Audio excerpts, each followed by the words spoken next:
aren't simply born, they're forged through the challenges of life, and with each challenge, they grow mentally and emotionally. They move forward with their heads held high and the strength that cannot be denied. And a woman who has been through such a storm and has yet survived, she is a warrior. And today we have with us one such warrior. This woman has not just made it big, but she has made it worthwhile. Ladies and gentlemen, it is an absolute honor for me to present to you Miss Miri Rodriguez. Well, Miri was born in 1978 in a beautiful country in Venezuela. There are three sisters who saw their childhood in the slums of Venezuela, like facing everyday hardships and financial crisis until they made it to the US in 1992, which is long, long back. Her life wasn't all smooth and silky as yet. She was still coping with the cultural shock as she continued her high school. And she later took her bachelor's degree in communications and organizational leadership from the Trinity International University and her master's in communication and media studies from Georgetown University. Well, in today's date, this woman is heading the post of Global Head of Internships in Microsoft. She is an award-winning storyteller, mastering the fields of brand storytelling, personal branding, and youth entrepreneurship. I mean, kudos.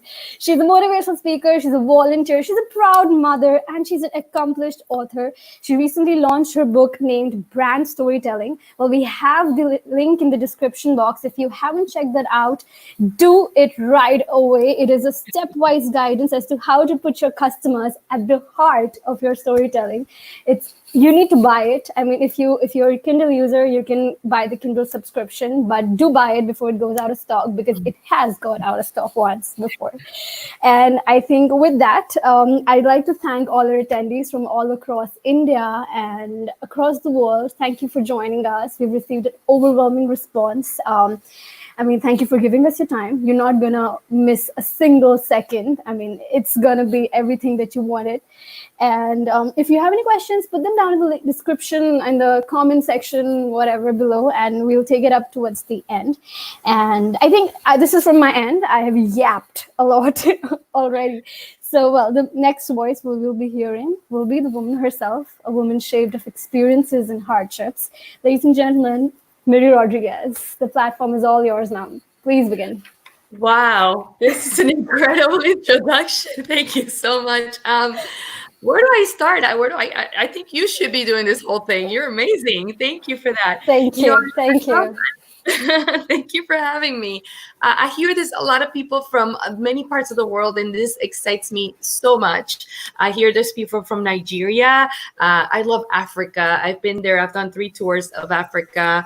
Wow. I haven't had a chance to do India yet, but I was actually scheduled to do that this March. And unfortunately, due to this COVID-19 situation, I didn't get out there, but I do hope to get out next time you do come to India, please schedule a meeting.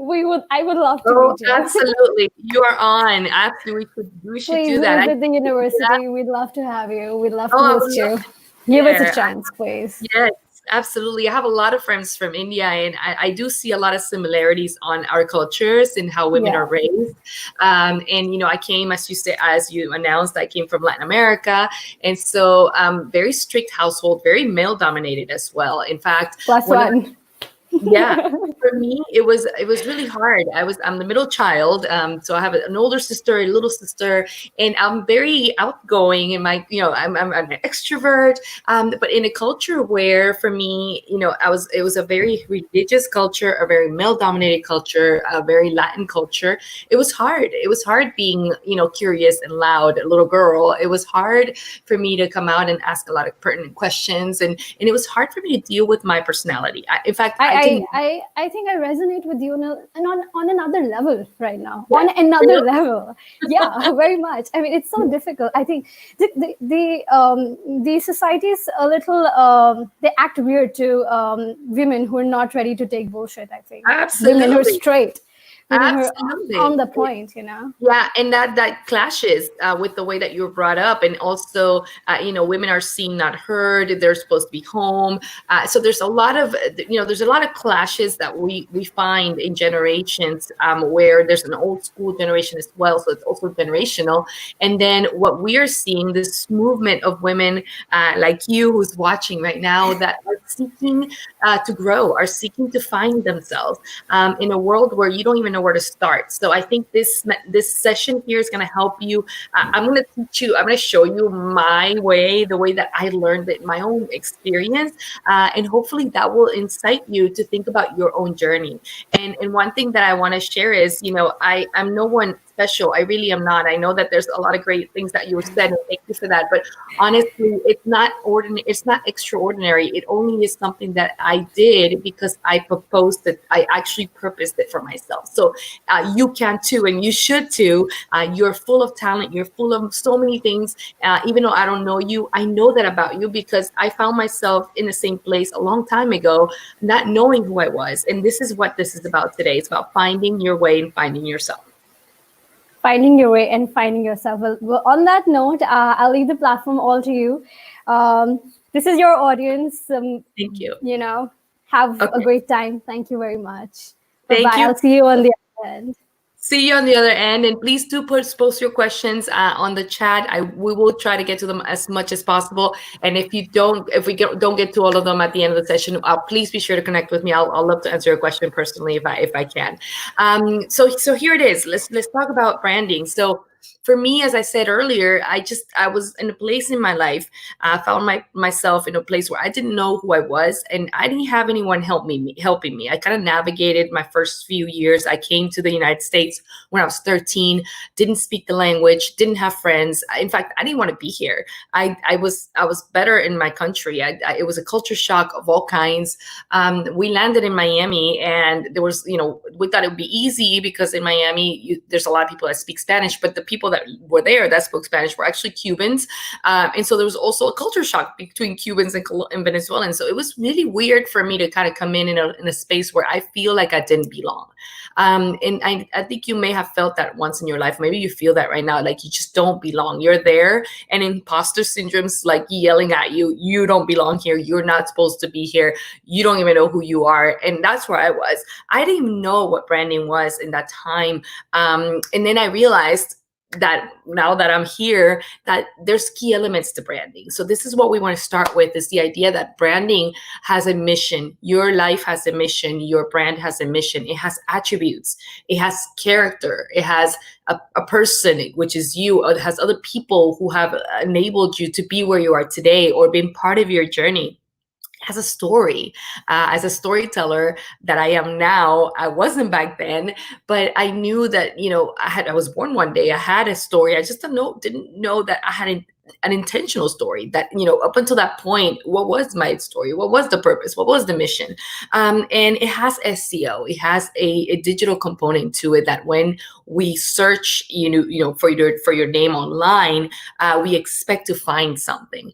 But that didn't come across to me immediately. I didn't know these things about branding. I didn't know these things about storytelling, about myself. In fact, when I started this journey, this is the picture here of me when I began this journey at Microsoft. It began actually at Microsoft in 2012.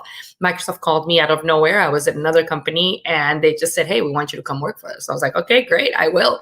And this is my profile picture that I took the first week that I got there. I was excited to join. And then I wasn't excited anymore. I was excited to join at first. And then I learned very quickly within a few months that I was actually not belonging there. I came into the LATAM, which is Latin America operations field, and there were 4 women who began bullying me very heavily. And I was shocked.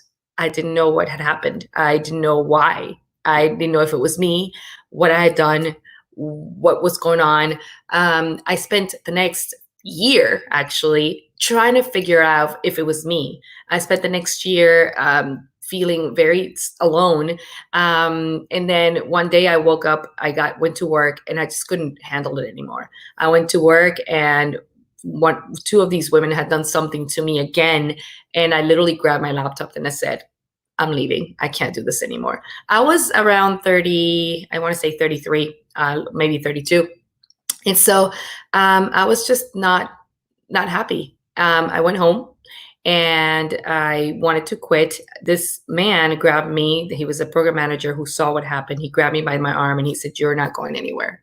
You're going to stay at Microsoft." And I was like, "I don't need to stay at Microsoft. I don't need to put up with this anymore. I've been trying for a year."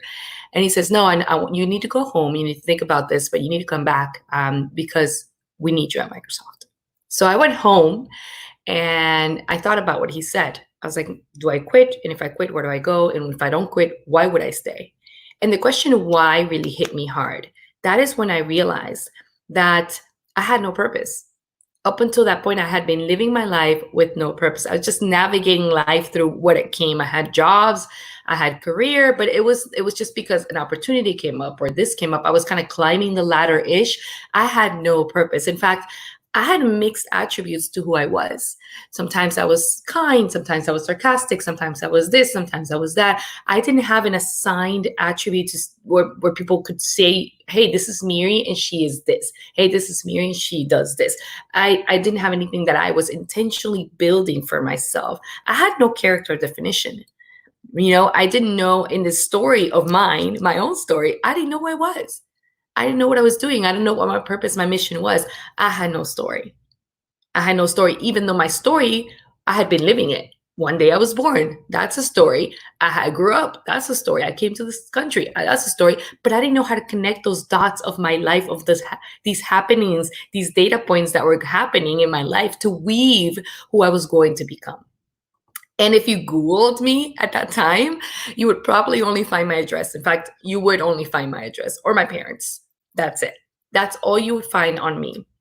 And this is where I want to share with you what happened to me, because it was remarkable at the time when I went home and I asked myself, if I came back to Microsoft that next day, why would I do that? And it dawned on me that if I left, there's only 2% of us women in tech in this industry. If I left, I would actually reduce that gap. It would become smaller. I didn't want to do that. I wanted to contribute to expanding. I wanted to contribute to being more women in tech. I know as women, it is hard. It is so hard. We have to do the double work. We have to do extra things. We have to prove ourselves harder. And I was like, it's easier to quit.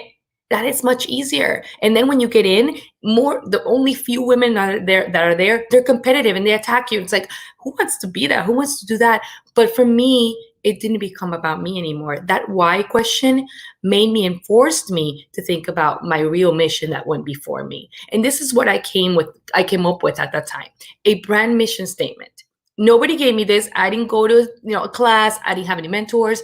I just thought this would help me define my next steps, really the next chapters of my story that had yet to be written. And this is what I want to share with you. This brand mission statement is what gives you a purpose. For me, it was saying, okay, what am I right now? I am what and black and what?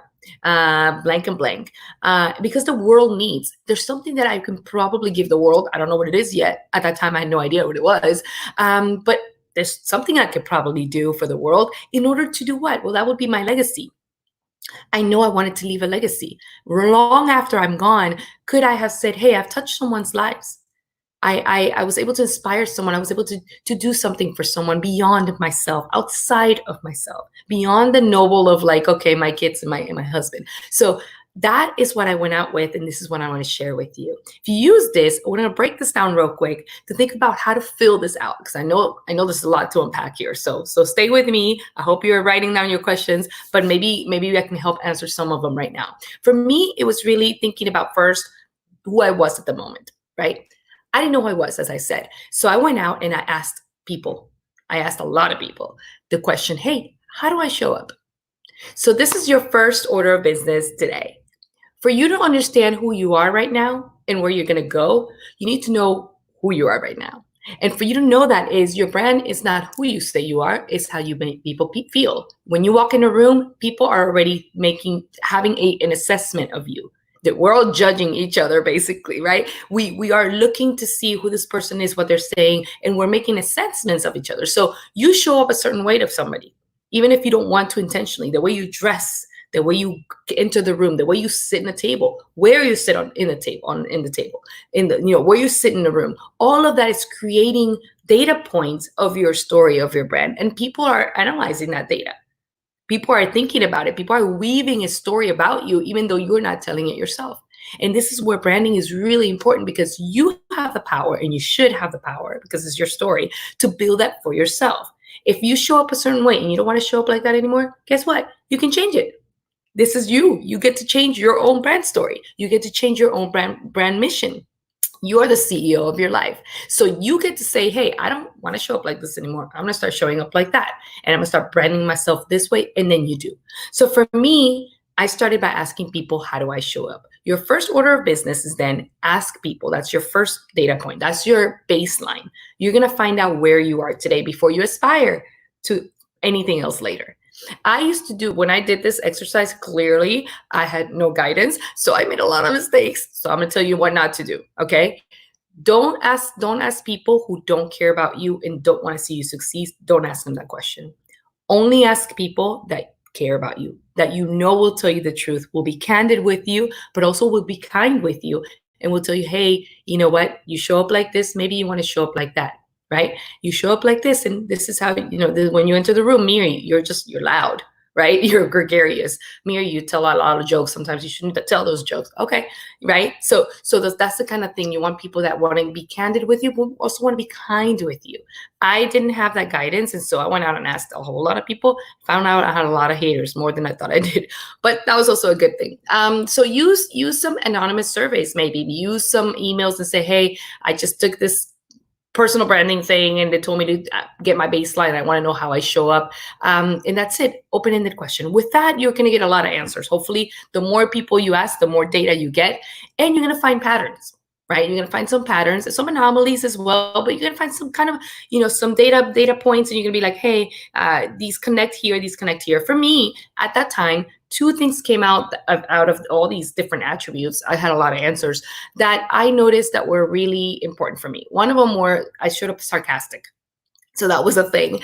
And just to let you know, attributes are all just flat. They're not good or bad. Being sarcastic is not good or bad. Being funny is not good or bad. They just are. It's just how people are defining you in this moment. For me, sarcasm was one of them. The other one was feminist.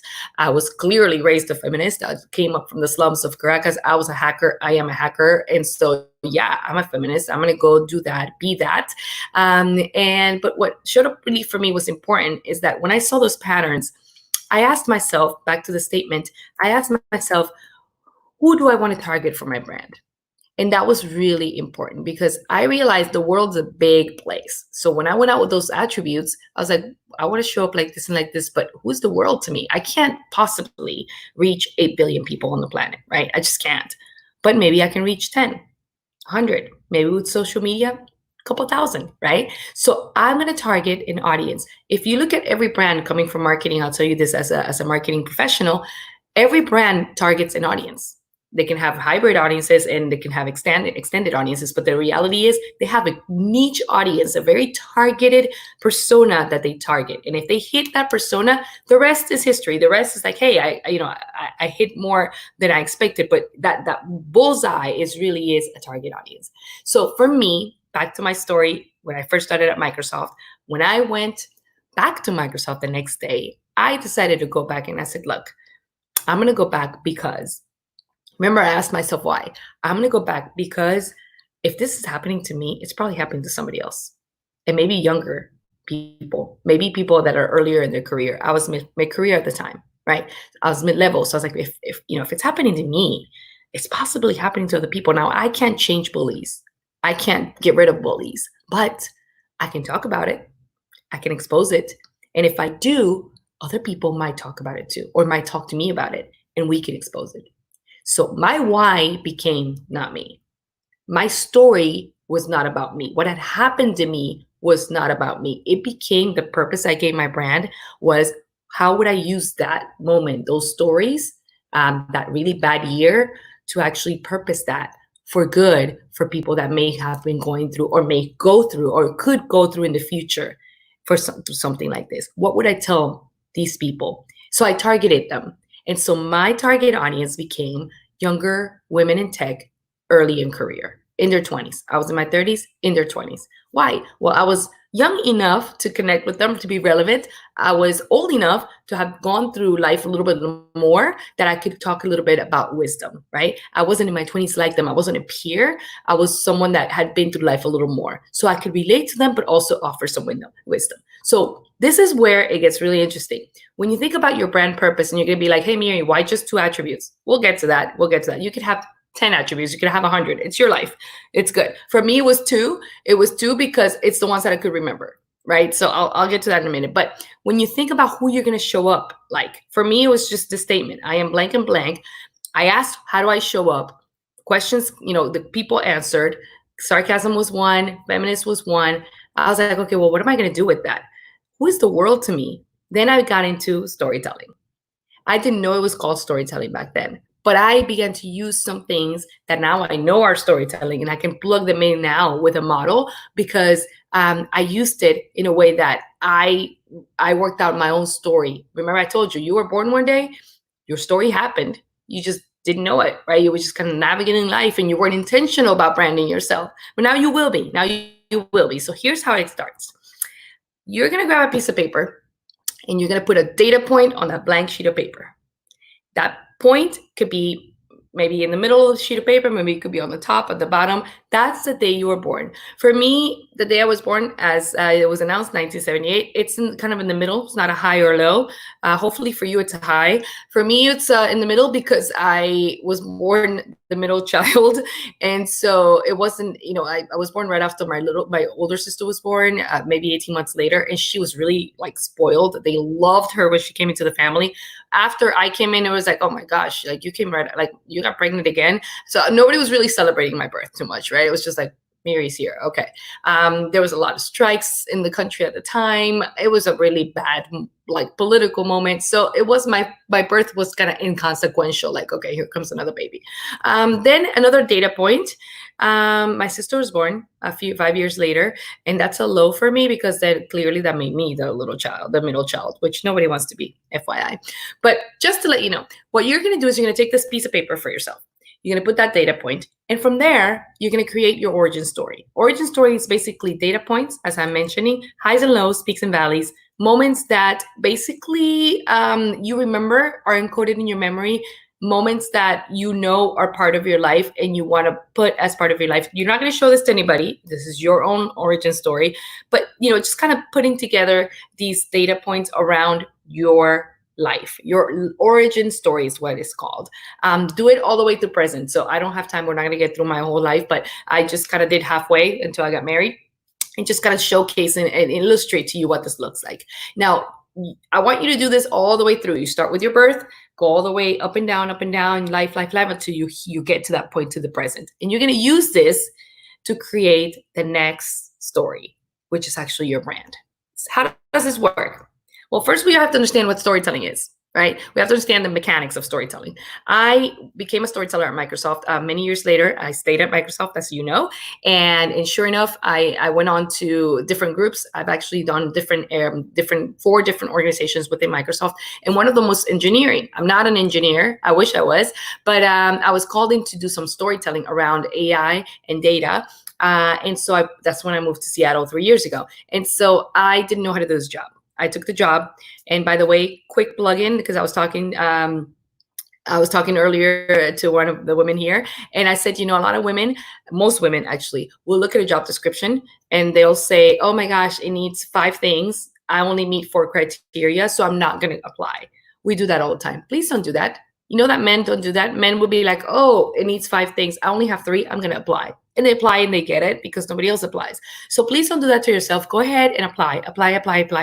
In fact, one of my mentors says to me, go through all the interviews because that makes you better and better and better. So even if you don't get it, the actual idea of putting yourself out there is a practice, and you get better at it, and you get better at it, and you kind of you get immune to rejection. Like, oh, say no. Okay, I'm gonna try it again. So you get better at it. Anyway, storytelling is actually something I didn't know how to do, and I took the job anyway.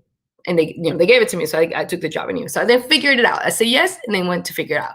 And so to figure it out, I asked a lot of people that were storytellers. I went on LinkedIn, great tool, connected with a lot of people with the title storyteller. in different brands, Disney, Google, Amazon, Marriott, Hyatt, different places.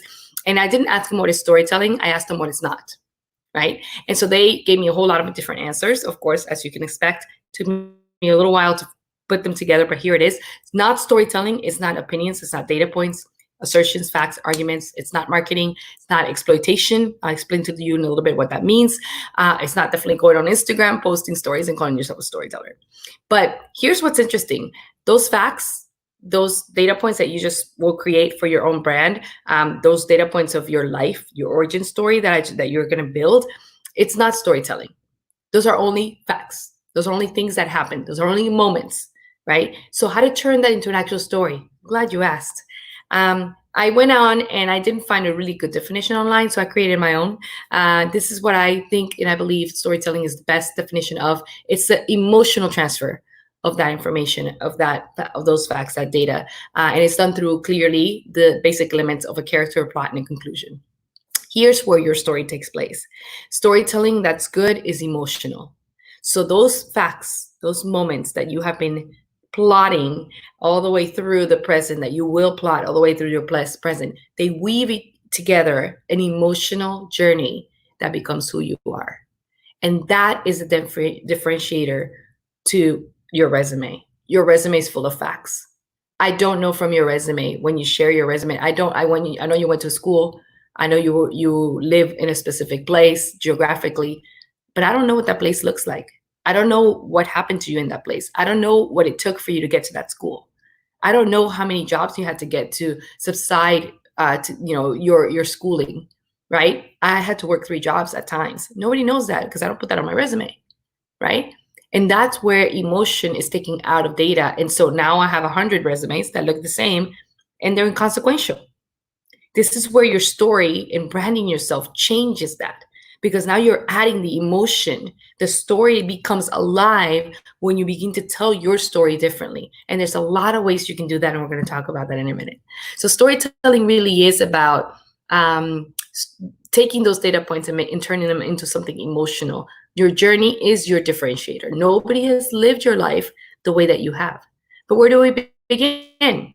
Well, at the beginning, for me, when I didn't know how to do my job, it took me about 3 months. In fact, I failed for the first 3 months. I failed royally, okay, in core services engineering.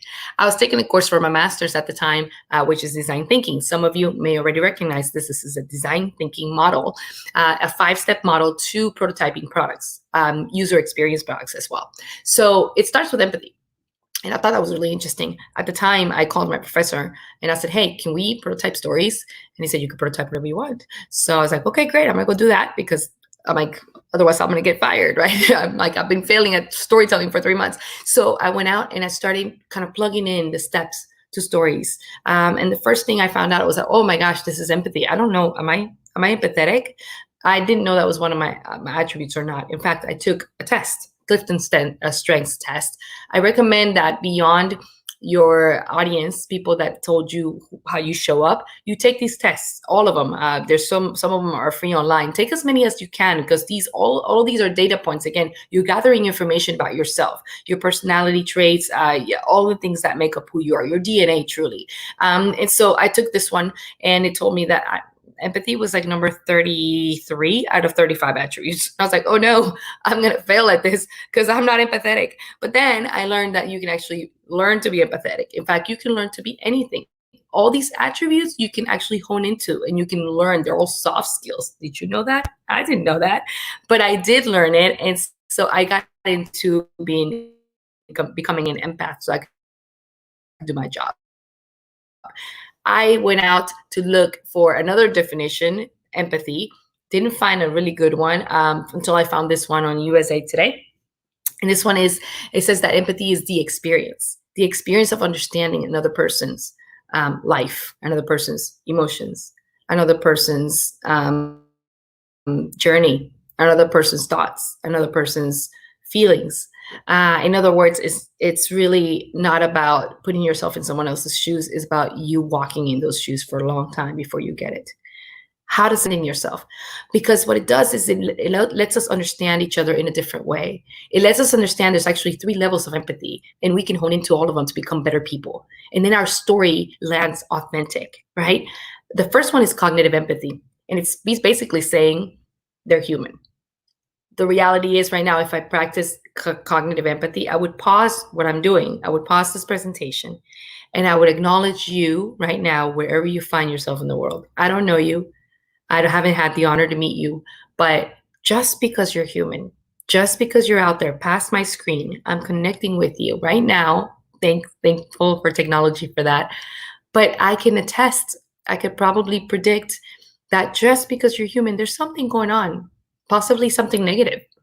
I mean, clearly there's a lot of stuff happening right now in the world.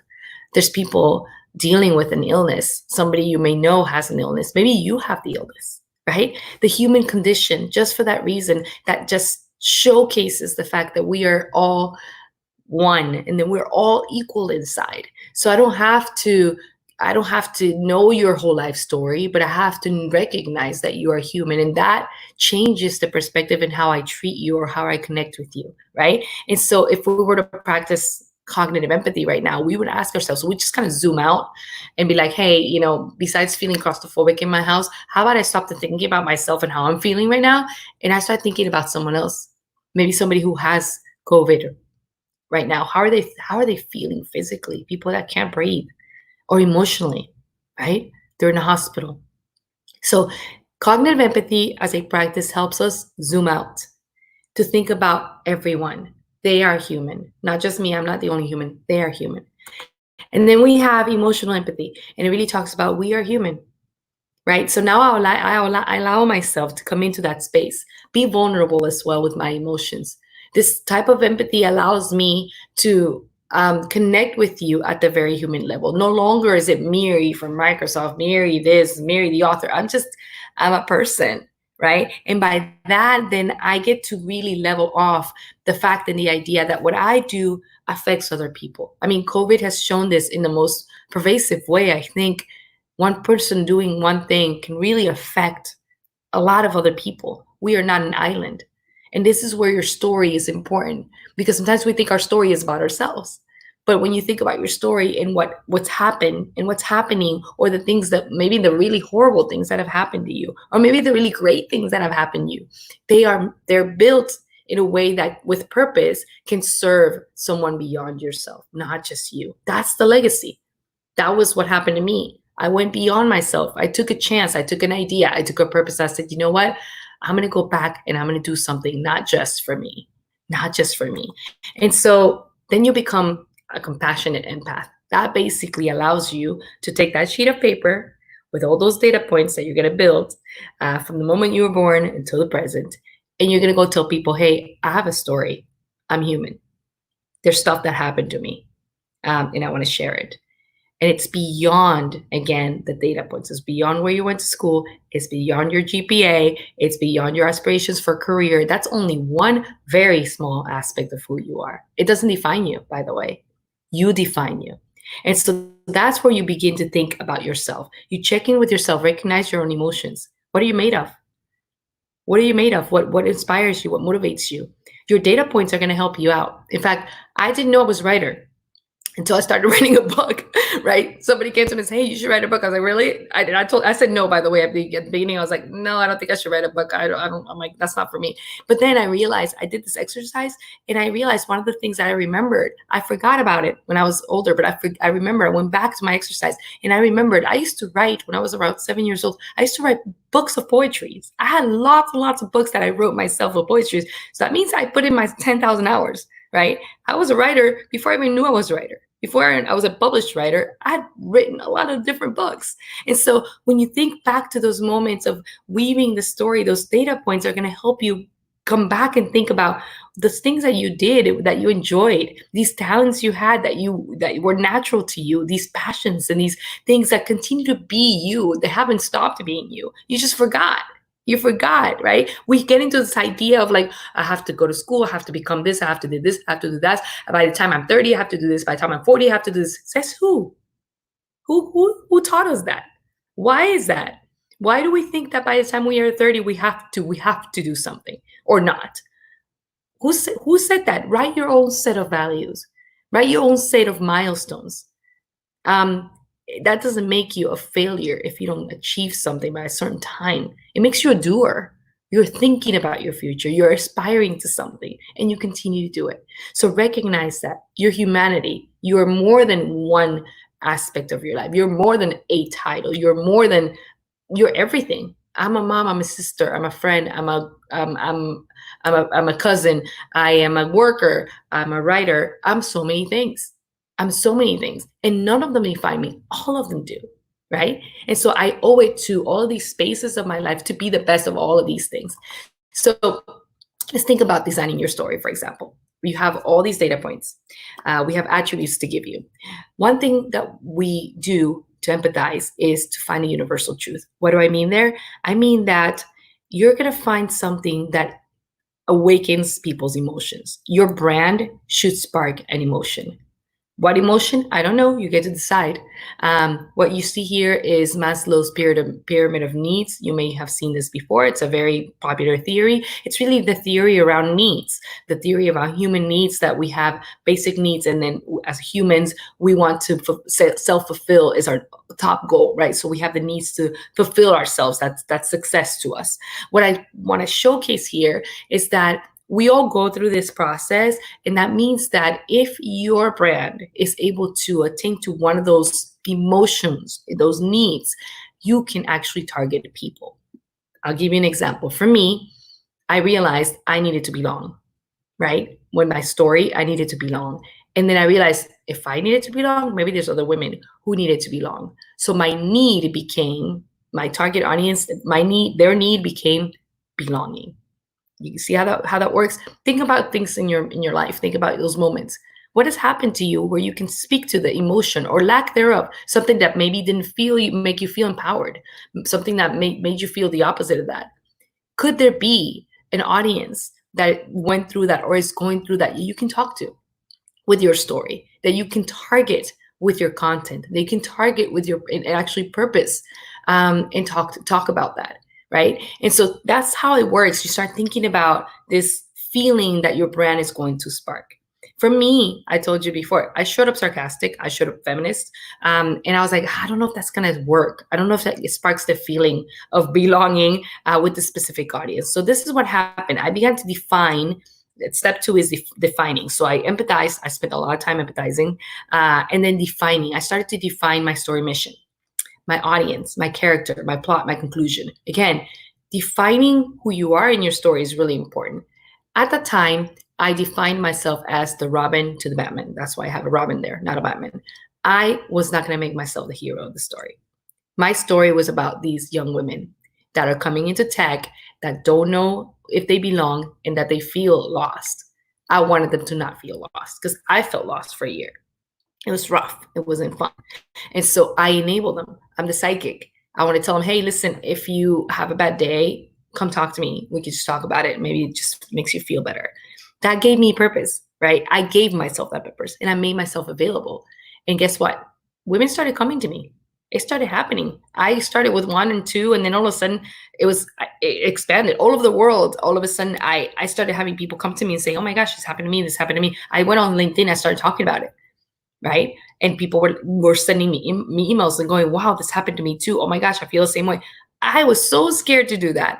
But if I didn't do it, these women wouldn't have had that story to share with me. Right. So again, you define those moments that you've lived. You look at that chart and you go, where can I plug this in and where can I share in this story? And this is what happened. I began to actually think about my purpose differently. Remember, I told you I was a feminist and I was sarcastic. When I defined my audience, I made my audience these young women in tech. I called them my girls.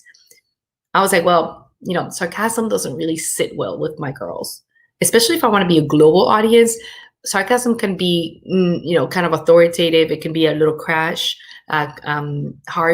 And then especially here in America, it's kind of dim-witty, but not outside of America. It's not a good trait to have.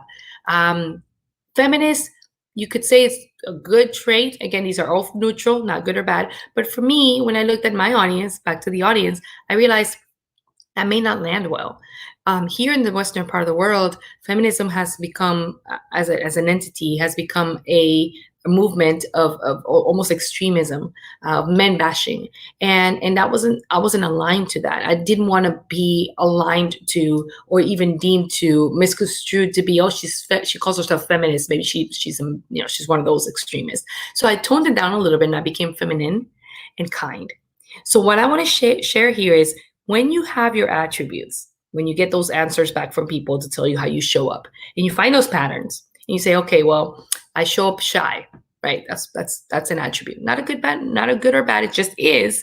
But I want to be the president of the republic, of the country. Well, you probably have to work on your shyness a little bit, right? Because you're gonna have to show up a little bit differently. So depending on what you want to do, how you want to target yourself, if your audience is big tech companies, you have to show up, if you're going to target the audience, you have to show up and allure them with your presence, with your brand. So there are opportunities, in fact, they're all your opportunities to really pivot your brand, to shape your attributes in the best way. Now, before we get into my girls, I wanted to tell you, why do I have 2, not 10? Well, it's simple for me to remember. It just became kind of the overarching attributes for me. Being feminine means I was going to, every time I went online, every time I talked to somebody, every time I dressed, I show up feminine. There's these attributes about being kind, being, having a servant's heart, being community driven. That to me is feminine. And so that's, for me, was a big attribute that could just, cover up a whole lot of other ones. That could be like the umbrella attributes. The other one is kind as well. So for me, again, I want to show up in my speech, in my tone, when I came into the room, that I would be a kind person to people, that I would be open, because I needed to be that I needed to be relatable, and I need to be approachable to my audience. Now, am I always feminine and kind? For the most part, that's what I've become. I've honed into those attributes. But when I switch audiences, definitely I can switch myself. If I go and talk to IT pros, I know very well, because I've been in that field, right? I know very well that IT pros like to be poignant, to the point, very dry, very almost sarcastic, could be sarcastic at times. So guess what? I'm sarcastic, so I turn it over, right? And I talk their language. So what I'm saying here is, when you target your audiences with your brand, you get to choose those attributes that you want to highlight to basically target your brand, to allure that brand. My girls needed reassurance in order to close the equality gap. You see how I fill that out? I gave myself a purpose. I used a moment in my life, and I decided to use that moment. It could be a good or bad one. It could be a neutral one. It doesn't matter. It's not extraordinary. I didn't live in an extraordinary. It was a normal life. Something just happened to me in my life. I'm sure something's happened to you in your life. Just use that, elevate that, and think about the purpose that you can give that moment to actually go beyond yourself and give your brand a purpose. And then you give your story a mission. So this is a brand mission, your brand. And then your story, that sheet of paper, has a mission. You say, hey, my story, I'm going to dedicate it to, in this case, were my girls, and you create a persona, a demographic. You start doing research about this brand, target, this audience that you're going to have. For me, I spent a lot of time, the internet is out there, there's a lot of information. We live in the information age, to find out what they like, what they don't like, where they are, where they're not. Right? So if you think, for example, your goal is to get into Google, into Microsoft, a big tech company, these are entities. They're treated like people, like target audiences. They have a mission. They have a birthday, right? They have values. They have things they do. They have products. So when you look at the entity and you say, I'm going to target big tech companies, find the persona, find the demographics, who works there, find everything about it, create a persona for your target. And then you say, okay, what am I going to do with this? This is my audience. What am I going to do? What's the mission of my brand? Right? And then how I'm going to make them feel. Very important. That feeling is the most important thing, because guess what? You're not going to remember 70% of what I just said. You're going to remember how I made you feel with what I just said. So your brand really is about the feeling it evokes to people. For me, again, I needed to make my girls feel like they belong. Security was important to give them. So you begin to design the story. Okay, you define your attributes, overarching attributes. Well, first you define who you are at the moment. Get that baseline. Find out how you show up. Just ask the question. And then from that, you're going to find those patterns, and you can say, okay, maybe I need to elevate this attribute. This is what I'm going to do for this target audience. My target audience is this one, so I'm going to go do this, and I'm going to elevate these attributes. And then you ideate. This is a really fun part of brand storytelling. This is the part where you get to actually define different parts of the story, layer it up, if you will. If I were to ask you, what does your brand smell like? What is the color of your brand? How would you describe it? This is the kind of idea that you're thinking about. Well, I was going to start my story with my dad, but now I'm going to replace the character. Now I'm going to add my brother. I'm going to modify the plot. I'm going to start my story not when I was born, but when I was 15.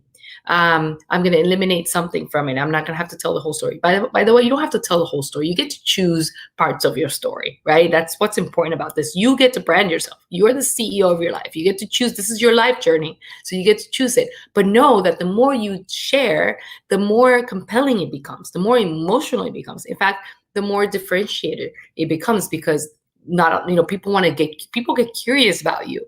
It's true. You don't have to have an incredible life. It just who you are and why you want to do what you do, just sharing that people get curious about, because we're connected as humans.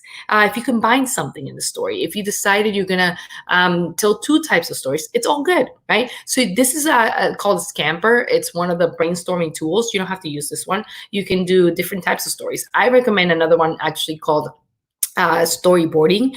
You may have heard of that. Take that sheet of paper that you have, like those data points, and actually turn them into 6 panels, 6 sheets of papers, and tell the story again of those data points, but only in drawings or paintings, no words. And put them all around the room, since we have a whole lot of time right now because we're on lockdown, right? So you get to get creative. Put them all around the room and then see if the story is told the best way. Do it again. Like if somebody came in that room and they saw that storyline, could they tell your life story? And that will give you a whole lot. Your brain is going to wake up in so many ways, and you're going to remember so many great things. You're going to add layers to your story. And you're going to go, oh my gosh, just like me, I forgot I wrote a poetry book and I was 7, right? You're going to start finding these amazing moments that you're going to be able to weave into your brand story. And then you get to actually prototype it, right? How are you going to go tell that story? How are you going to show up?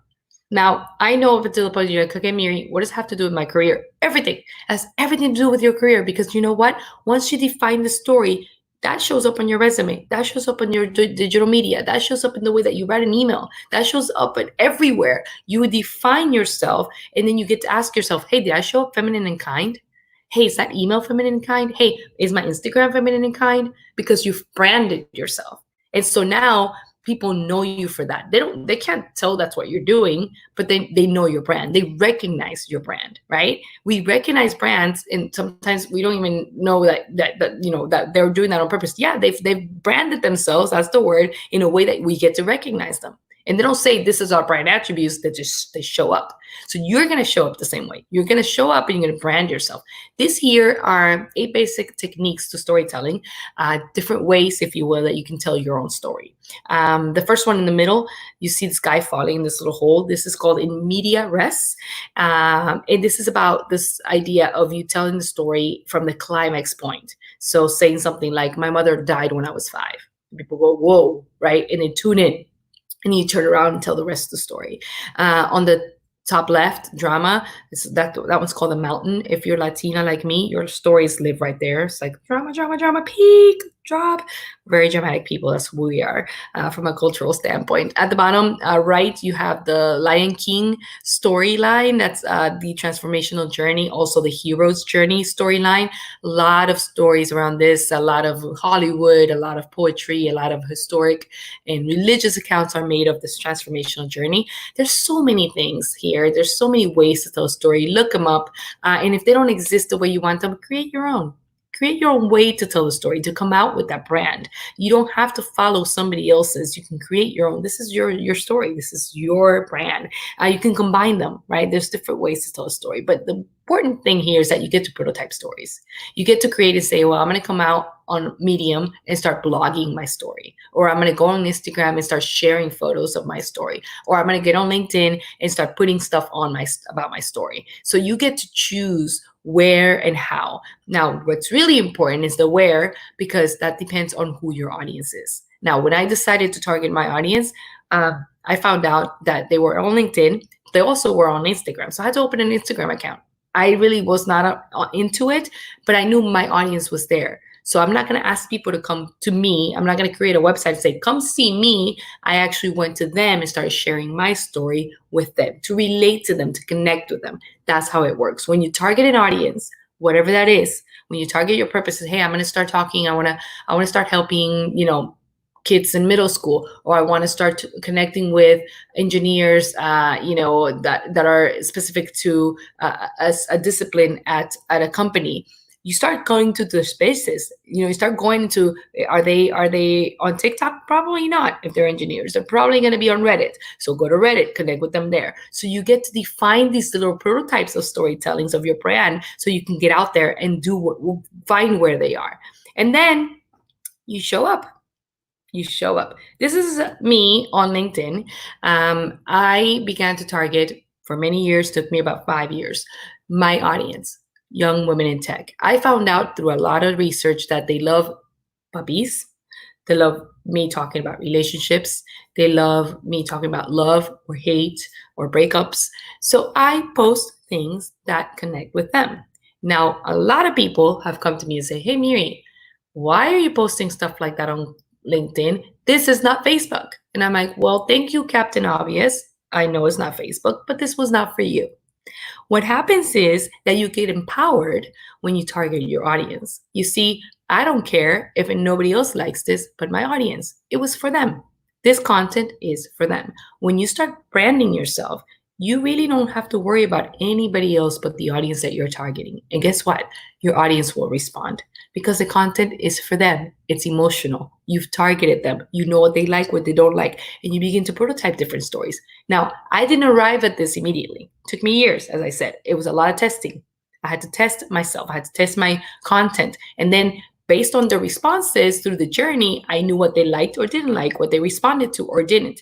And then I went to different channels. On Twitter, I have a different audience. Most of my audience on Twitter is actually males in engineering. A lot of people from engineering follow me on Twitter. And so I know this also in communications marketing. So I get a little bit, I could be a little bit more sarcastic, a little bit more sassy, if you will, on Twitter.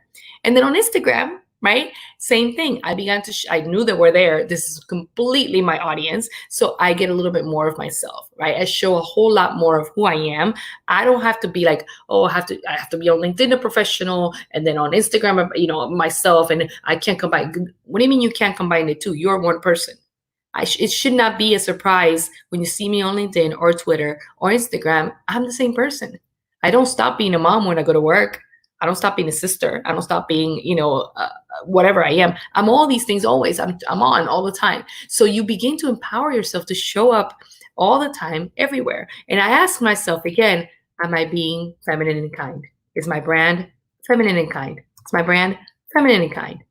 And then when I start doing this, people get curious. And then you know what? There's my Google panel. When I Google myself, actually people got so curious, they created a panel, right? And it wasn't because I did anything extraordinary. I didn't go to the moon. I just began to brand myself and prototype my stories, and people began to tune in. That's the magic of personal branding. That's the magic of you using something that happened to you in your life to drive it, to tell a story, to brand yourself. How do you use this on a resume? Well, the resume is going to be what it's going to be, right? You're going to be able to use a real estate and say, hey, I'm someone who is passionate about this, passionate about that. I'm excited about this. I'm beyond that. I'm more than that. I'm more than a worker. I'm more than a student. I'm looking forward to doing this in my life because my passion for this awakens. And you're able to add and weave those data points into your story, into your LinkedIn profile in a way that people go, oh, wow, there's more to this person to bring to the table. There's a lived experience beyond where they went to school or their work. So you begin to test it. You ask yourself, hey, did my story evoke the emotions that I wanted? For example, if you target recruiters, if that's going to be your target audience, because the first thing you want to do is get recruited, get hired. What do they like? What don't they like? Begin to test them. Begin to get into their space. Begin to understand what stories resonate with them. What do you want them to feel? Inspired, curious about you? You get to do that. You get to fill those things in, those blanks, to actually do something for them that goes beyond yourself. Change something if it didn't work, right? A lot of times I threw out content out there and to brand myself, flat, landed super flat. But that's okay. I learned from it. I was like, okay, now I know what not to do, and I'm gonna go do what I'm gonna go do. Test it again, test it again, test it again, test it again. And that's personal branding. Your origin story is your differentiator. It really is what's going to set you apart from everything, from everyone, because nobody's lived that experience. You bring insight. You know what insight is? Insight is not, I read an article and that's it. So you share the article. It's, I read an article and here's what I think about that article. Here's my insights about that. Here's what my thought process. Now you're adding insight, wisdom from your lived experience. We're all consuming content differently. We could read the same article and get something different out of it. That's because of our lived experience, right? So you get to do the same and share that with people. People love to be educated. Magic for content when you brand yourself is 3 things. Your content should be educational. That means insightful. That means I don't get to Google it. If I get to Google it, then you've given me nothing. I can just Google it. It needs to be beyond Google, right? Insightful. It needs to be inspirational. People love to be inspired. What is your message to the world? What are you going to go say? You've lived long enough to have something to tell people. And you may not think it's important. It is important because the things you've been through can help someone else. That's inspirational and personal. You have to get out there, out of your comfort zone, and be vulnerable. Storytelling is about empathy and vulnerability. You have to be willing to put your story out there. I had to do it. I had to do it. And if I didn't do it, I wouldn't be here today. Because I made that decision many years ago to share that story, I can share it with an audience all over the world right now. That's incredible to me. Stories are for your audience. They're not to your audience. That means that they're empathetic, that you practice the skill set. You become that. You think about emotions. You talk about emotions. You know what we're doing right now? Marketers all over the world are thinking about brands and how to be emotional and empathetic right now. Before, years ago, we had to have the male attributes, if you will, of a brand. Strong, leader, unemotional, pragmatic.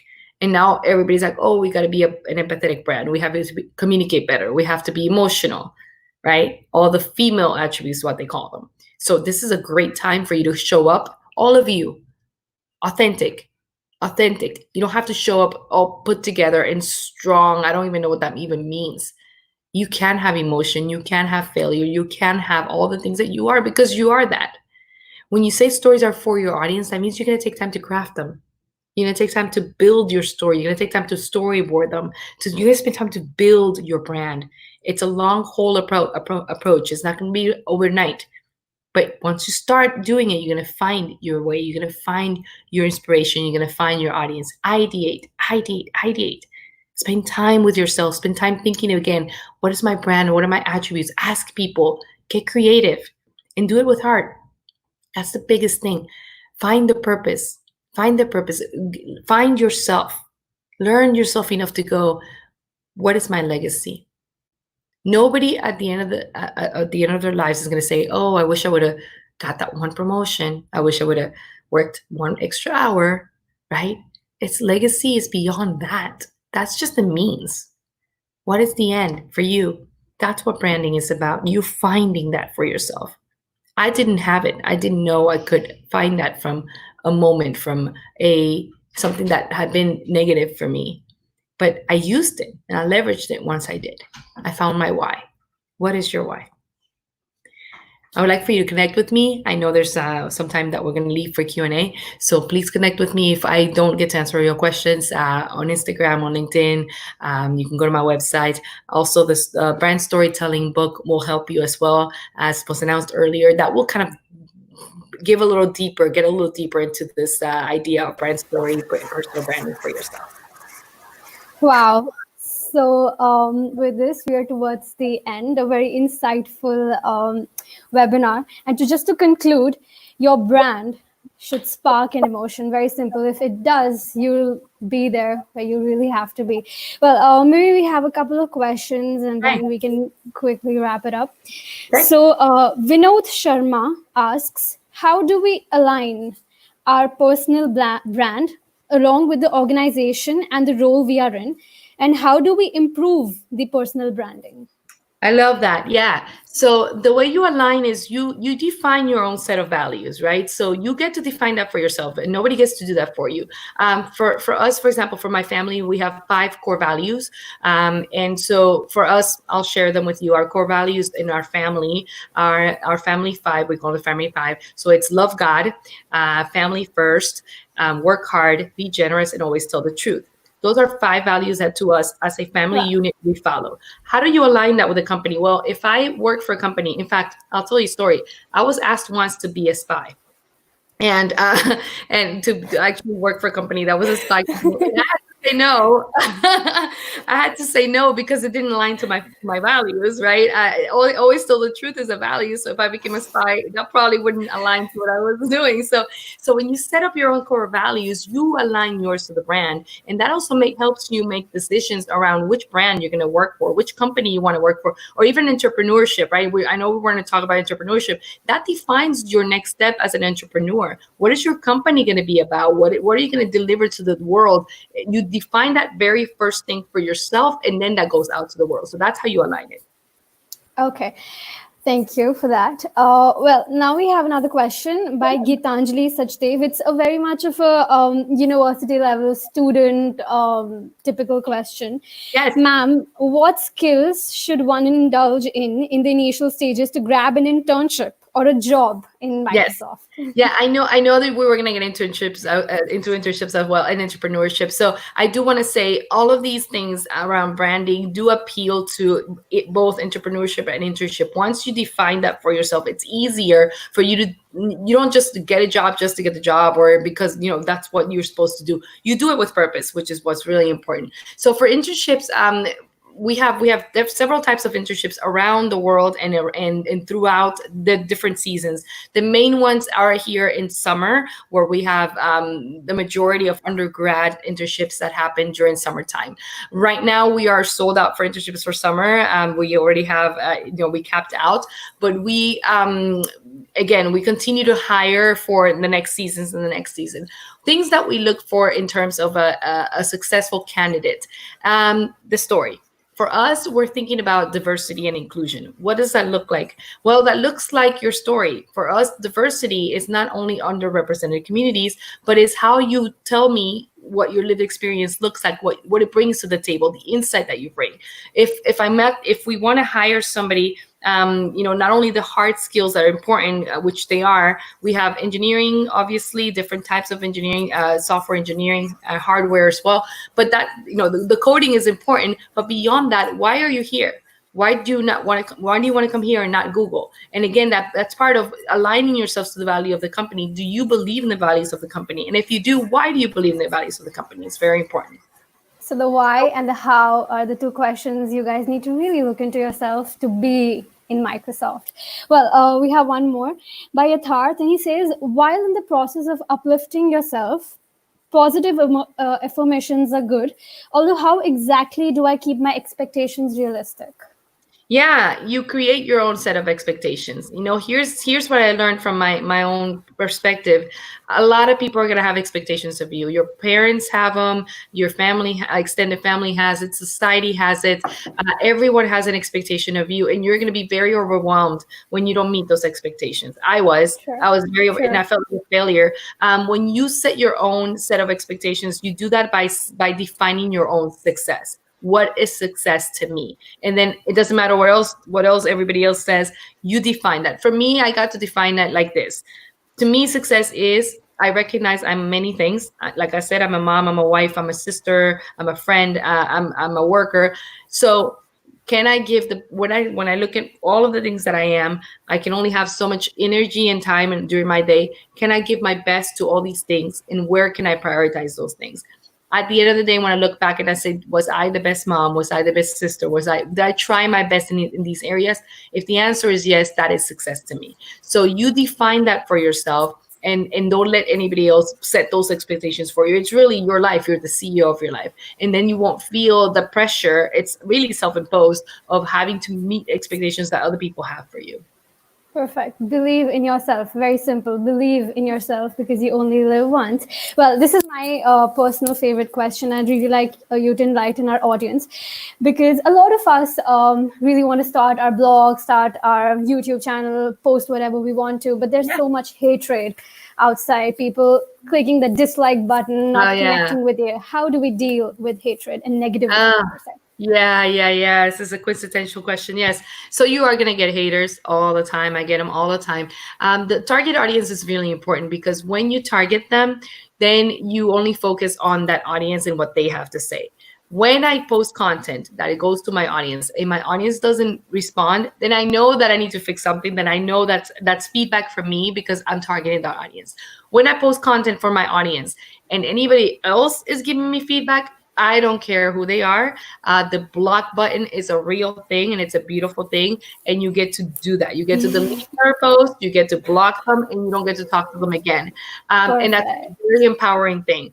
If they're not part of my target audience, I don't care who they are. Plain and simple. So you get to empower yourself to deal with cyberbullying and to deal with people that are going to come to contact. Don't be paralyzed by these fears. I get so many people say, I can't, I get so shy. I don't know what they're going to say. Who are they? Do they pay your rent? If they don't, if they're nobody in your life, like, don't worry about what they have to say. They're probably just being haters. Delete them and keep going. And you're going to find that for all the posts that you get, you're going to have more love than hate. I have a lot of people that love my content versus the people that don't. And if they don't, it wasn't for them anyway. Perfect. I mean, so don't be shy to hit the blog button. That'll make your life so much easier. Well, on that note, that is a wrap. Thank you, Miri, for joining us. Thank For you for those having of me. you who don't know, Miri is joining us, and it's past midnight at her hour. She's currently in Seattle, so there's a 12.5 hour time gap. So thank you for complying to my Of course. request and coming out in such an inconvenient hour. Thank you to Yes. all our attendees from all across the world for joining us. I hope this webinar has been really productive, insightful, and I'm sure it has been because Miri has done what she's best at, and that's educating, encouraging people and imparting knowledge. So yeah, we'll be back with another episode of webinars with the Northcap University. Please stay tuned. Powered and organized by ITM. IEEE at the Northcap University. Thank you for joining us. Stay tuned. Subscribe to our LinkedIn page. Subscribe to our YouTube channel. Connect with us on LinkedIn and like our YouTube. Send us your feedbacks. We'd love to hear them. And have a look at Miri's book, the description. The link is in the description box. This is me, Priyanshi Kathuria, signing off for the day. Thank you very much for joining us. You all may disconnect. Bye-bye, Miri. I'll catch you really soon. I guess you should hit the snooze button, and I'll talk to you maybe tomorrow in the morning. Yeah, tomorrow. I hope that you connect with me. If I didn't get to answer your question, I'd love to do that online. Perfect. Bye-bye. Thank you.